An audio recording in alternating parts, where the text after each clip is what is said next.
Next we have Phylesha Brown-Acton and Joeleen Maetele.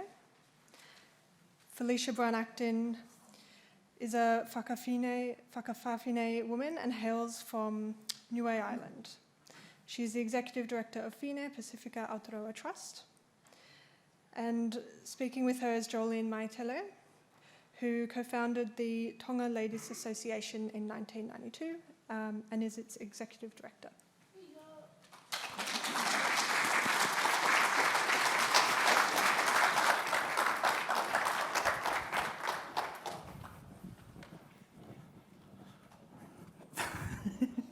Always listen to Auntie Joeleen. Elders first. Elders first. Welcome. We acknowledge the lands of the Gadigal people who are the traditional custodians of the land we convene on today. We pay our respects to the elders, past, present, emerging and yet to be born. Always was, always will be Aboriginal land. We also acknowledge sister girls and brother boys, and you're all here for being here today. And we will present in the style of storytelling. And the title of this is The Role of Beauty Pageants in Achieving Positive Change in the Pacific, in particular the Miss Galaxy Beauty Pageant. My name is Phylesha Brown-Acton. I am the Executive Director of Fine Pasifika Aotearoa Trust. I live in Tamaki Makaurau, Auckland City in Aotearoa, New Zealand by way of Niue Island. And my connection to the Miss Galaxy Beauty Pageant is I'm a former beauty queen.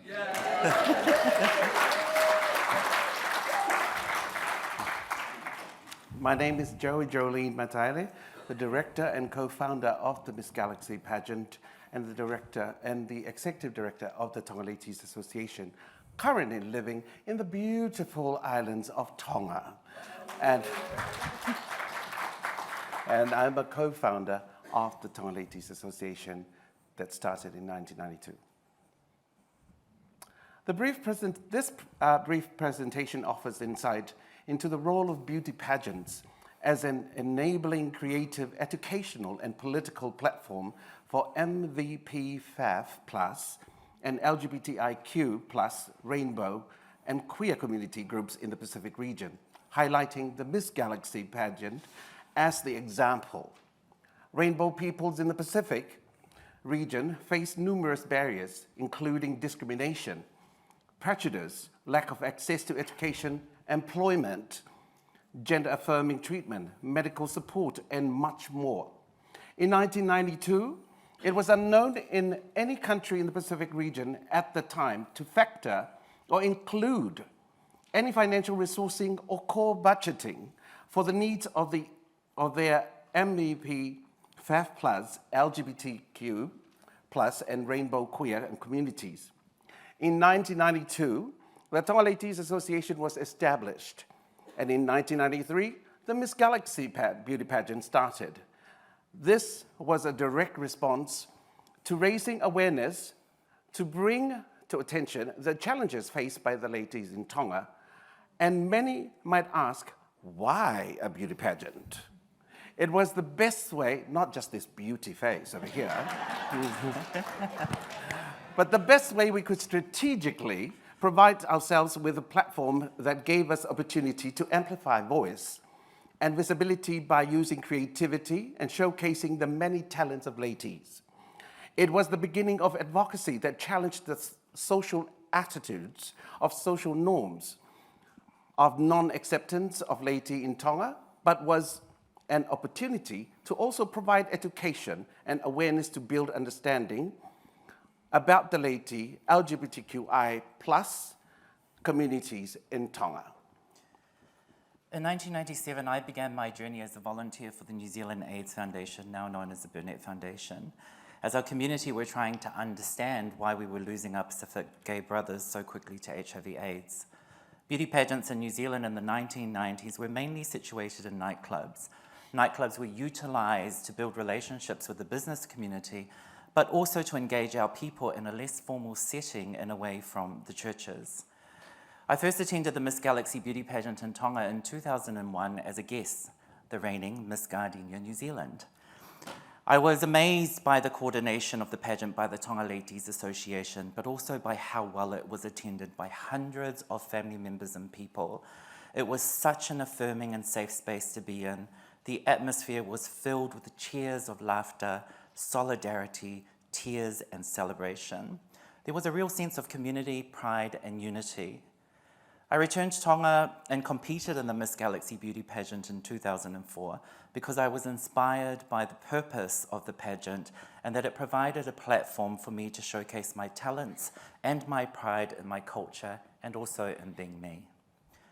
The Miss Galaxy pageant consisted of a week-long program that engaged contestants in various interviews before the media, charity initiatives, fundraising events, a church service that acknowledged our community. The pageant runs over 3 nights and has a total of 7 categories. It is a whole vibe.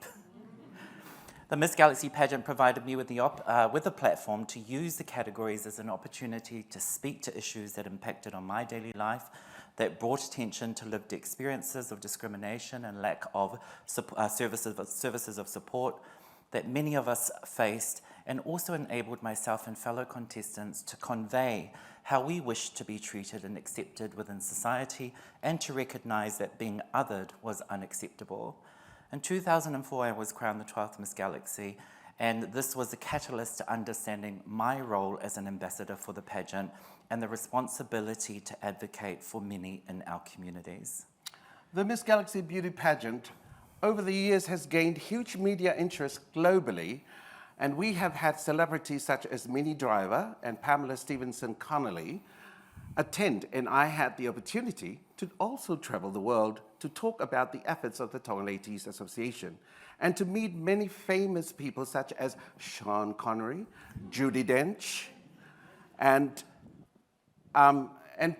in turn have helped with shining a global interest on the pageant and on our advocacy.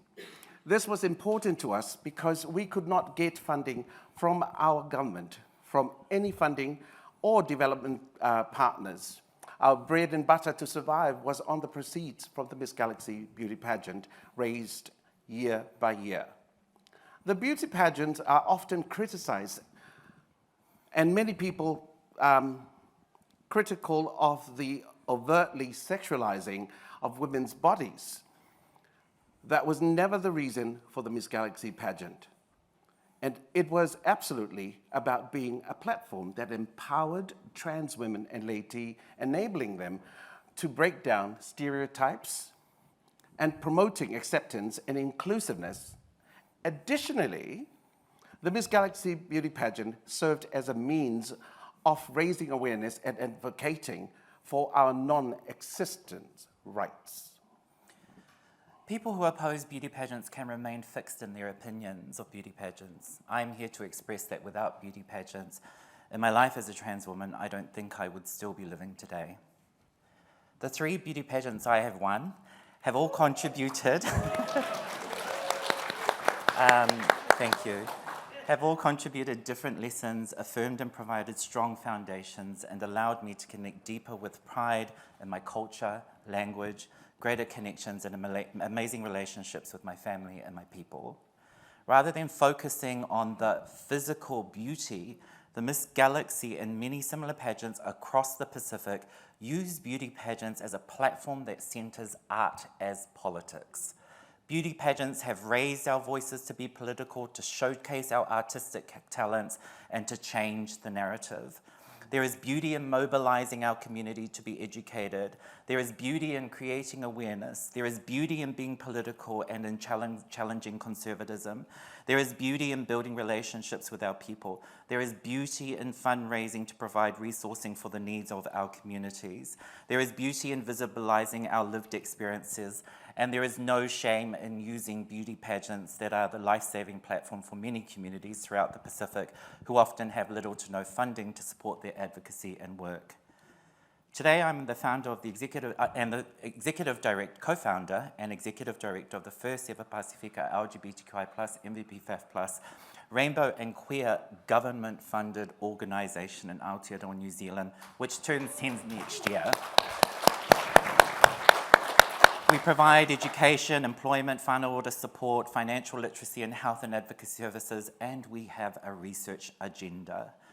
I owe many of this to the beauty pageants and the many pioneers who stood in darkness to spotlight their value to the world via beauty pageants. We wanted to highlight here at the 50th celebrations of World Pride that this year marks the 30th year of Miss Galaxy pageant in Tonga.